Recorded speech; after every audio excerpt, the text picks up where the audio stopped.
Pa laikam mūzikas vēsturē tiek uzdots jautājums, kad sākās 20. gadsimta mūzika. Piemēram, šāds chronoloģisks dabas jautājums.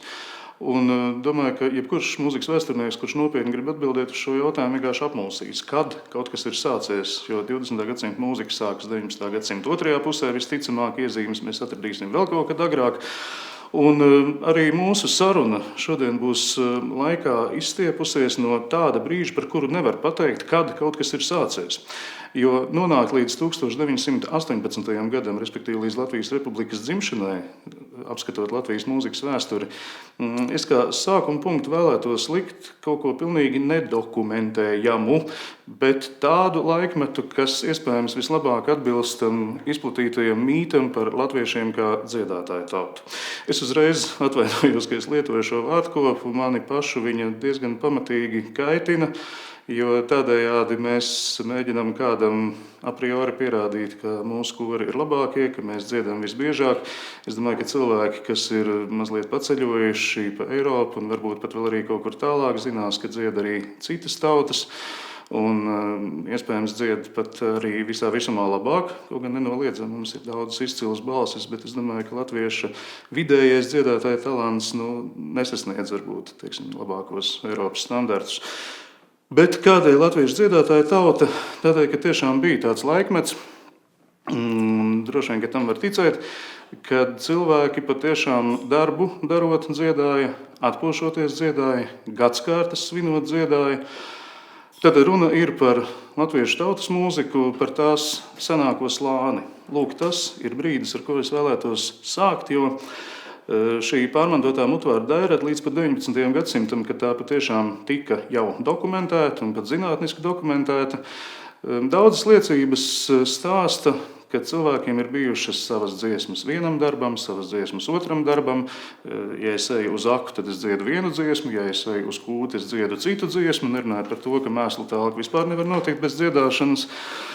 Un, jā, tad runa ir par seno arhaisko tautas mūzikas slāni. Un vēl pirms mēs klausīsimies dažus mūzikas piemērus, man uzreiz gribētos teikt tiem, kas varbūt nekad nav dzirdējuši, mīļie draugi, nebaidieties lūdzu no tā, ka skaņa varbūt nepavisam neatbilst tam, ko mēs esam pieraduši dzirdēt. Tie, kas savu laiku klausījās skandiniekus 80. gados, kad viņi vēstīja par atmodu vēl pat agrāk pirms daudziem citiem, klausījās, kā dzied sievas, pārsvarā sievas, vīri parasti pievēl kaut ko klāt, un daudzi teica, kas tā par nedabisku dziedāšanas manieri? Kāpēc balss kaut kur jāspiež? Kāpēc viņa tīšām ir taisni kaut kur jāvelk? Kā var jauna meitene dziedāt kā veca sieva? Kur jūs vispār kaut ko tādu esat dzirdējuši? Bet tieši kaut ko tādu arī jūs, mīļie skatītāji, tūlīt būsiet spiesti dzirdēt, un tajā, manuprāt, un es noteikti neesmu vienīgais, ir ārkārtīgi liels skaistums, jo tā ir tradīcija, kas ir pārmantota daudzos gadsimtos. Un Latvija ir, unikāla, bet tomēr viena no salīdzinoši retām vietām pasaulē, kur dzīvā tradīcija nav paspējusi nomirt un kur tā nebija jārestaurē. Dienvidkurzemē, un jo īpaši Latgalē, un jo īpaši Ziemeļlatgalē, joprojām var apsēsties blakus kādai gados vecākai sievai, kur ir mācījusies šo tradicionālo dziedāšanu paudžu paudzēs, tad no mātes, no vecās mātes. Tā ir pilnīgi neaprakstāma sajūta. Tu apsēdies blakus tai sievai, un tu jūti kaut kādu to arhaisko vibrāciju. Tas izklausās varbūt mazliet patētiski, bet viens piemērs. Mēs esam pieraduši, ka toņu un pustoņu sistēmā var pierakstīt faktiski visu, ko mēs dzirdam. Tā ir klasiska Eiropas tradīcija, bet tu tagad apsēdies blakus tai sievai, un viņa dzied kopā ar otru sievu, un viņas dzied ne īsti lielu tercu, ne īsti tīru kvartu. Kas tas tagad ir? Ja? Tā ir tā saucamā netemperētā dziedāšana, kad mēs nemēģinām uzskaņoties līdzīgi klavierēm, bet mēs kā stīga instruments un arī kā cilvēka balss, kas tā arī ir, mēs vienkārši dziedam tādās saskaņās, kādas klasiskajā mūzikā vienkārši nav iespējams. Un tieši šī sajūta, kas nojauc mūs no klasiskās sistēmas, šī ir sajūta, kas mums dāvā to seno gadsimtu pieredzi, pilnīgi neticamā kārtā. Un ja mēs skatītos no sistēmas viedokļa, tad šī senā dziedāšana ir dalāma divās grupās. Būtu teicamās dziesmas un būtu tā saucamās burdona dziesmas. Viens teicamās dziesmas paraugs, mēs tūdēļ to paklausīsimies, un jums uzreiz būs skaidrs, par ko ir runa. Tad tas varētu būt, ja mēs gribētu svešvārdu, tad recitatīvs. Recitatīvs mums parasti saistās ar operu, tad tā ir tā vieta, kur operas varonis muzicē, bet it kā tuvu runātam tekstam. Cik tas dabiski ir un cik tuvu runas tekstam, tas, protams, ir atkarīgs no komponista, no laikmeta, bet tad šajā gadījumā tas ir tas pats recitatīvs. Un paraugā, ko mums sniegs Grieta Beķere, dzimusi Ziemupē, bet ieskaņota Medzē vai Vērgalē, kurš pateiks, vai tā ir dziedāšana vai dziedoša runāšana? Netīšamies iegāja mīļas Māras istabā, netīšamies iegāja mīļas Māras istabā. Mīļas Māras istabiņa pilna sīku šūpulīšu, mīļas Māras istabiņa pilna sīku šūpulīšu. Vienu pašu palīgoju, visi līdzi līgojās, vienu pašu palīgoju, visi līdzi līgojās. Lūk, šis bija senas dziedāšanas, no sengadis pārmantotas dziedāšanas paraugs no Kurzemes. Un tagad būs viens sauciens no Vidzemes. Vidzemē, gan jāsaka, ir grūtāk bijis ievākt folkloras paraugus, jo zināms, ka Vidzemē saimniekoja henhūtieši, un viņi ļoti daudz laba darīja, un daudz progresīva viņiem var piedēvēt, bet tautas dziesmas viņi varbūt gluži nemīlēja, un līdz ar to tās tika bieži vien aizstātas ar jau kaut ko kultivētāku, kā teikt Alessandro Bariko, kultivētā mūzika kolta.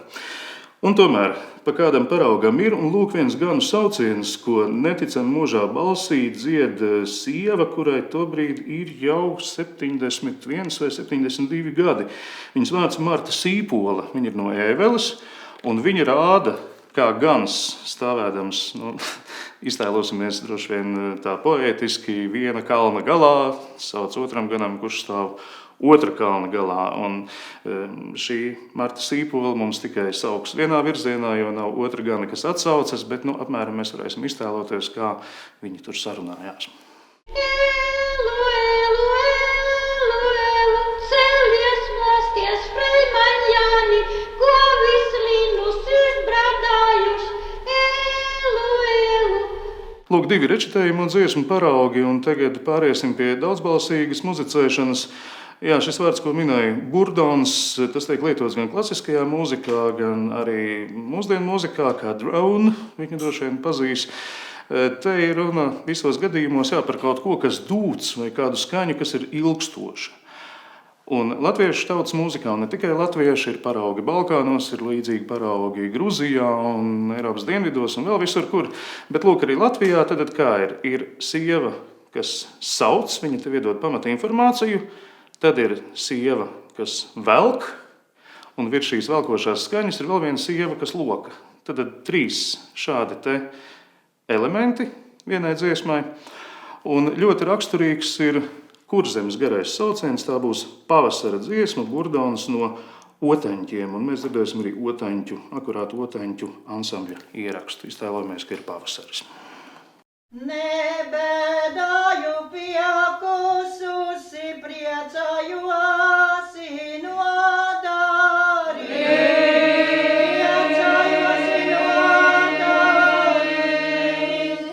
Tas ir Kurzemes sauciens, un mums pilnīgi noteikti ir uz mirklīti jāizceļo arī uz Latgali, jo Latgalē arī vēl ir iespējams sastapt šo dzīvo tradīciju. Un tur ir tā saucamie bolsi, jeb balsis, un tur šis jēdziens var nozīmēt gan žanru, gan melodiju, bet pamatnozīme, ne tev saka, teiksim, dziedāsim tolku bolsu, tad ir skaidrs, ka mēs dziedam būtībā talkas dziesmu, un mēslu talkas dziesma bija viens no nozīmīgākajiem žanriem, un lūk būs viens paraugs ar Margaritas Šakinas. Mūsdienās mēs teiktu solo, bet būtībā šeit viņi ir saucēji, tātad sauc Margarita Šakina, un šķiet, ka tā ir viena no visskaistākajām balsīm, kāda vispār Latvijas tradicionālās dziedāšanas vēsturē ir tajā periodā, ko mēs esam spējuši dokumentēt un satikt dzīvā veidā.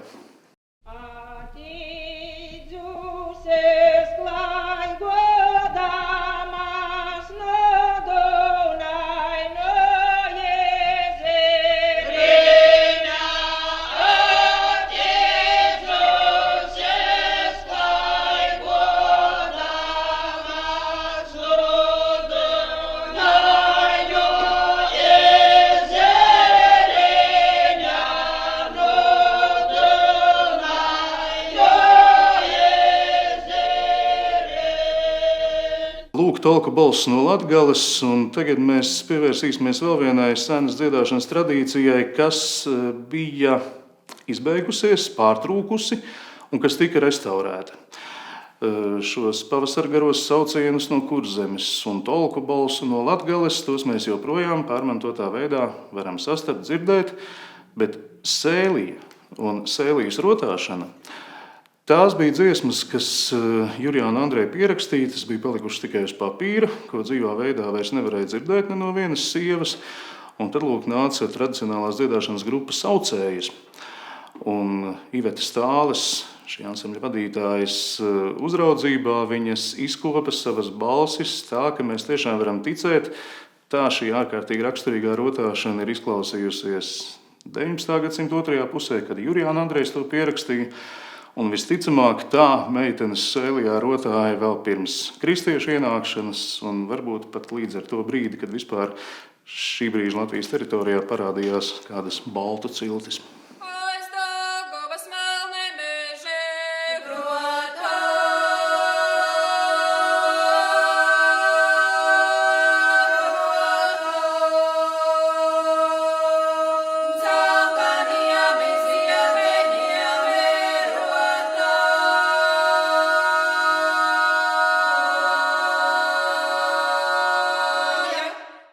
Varbūt kāds no klausītājiem, skatītājiem ir pazīstams ar lietuviešu tradīciju sutartines, kas ir sevišķi smalks tautiskās polifonijas, jeb daudzbalsības žanrs, kas arī bija pārtrūcis un tika rekonstruēts, un arī tur ir šīs ārkārtīgi šaurās saskaņas starp skaņām. Respektīvi, mūzikas intervāli starp divām blakus esošām skaņām ir ārkārtīgi cieši. Ja, jūs arī dzirdējāt šajā sēlijas rotāšanā, ka tur pilnīgi arī kaut kas tāds griezīgs ieskanas, kaut kas tāds, kas liek notirpt mugurkaulam. Lūk, šī senatnes balss noslēdza to periodu, par kuru mēs varētu teikt, nezinām, kad tas ir radies, bet skaidrs, ka tas lielā mērā ir pamatā daudz kam tādam, kas ir radies 19. gadsimtā, un jo īpaši 20. un 21. gadsimta mūzikā, kur jau mēs runājam par oriģinālu autoriem, un lai tiktu līdz 1918. gadam, kā mēs to esam nolēmuši izdarīt šīs nepilnās stundas laikā, mums ir aši jāieskatās arī dažās ceļa zīmēs, kas būs kā pieturvietas viduslaikos, renesanses laikā un baroka laikmetā.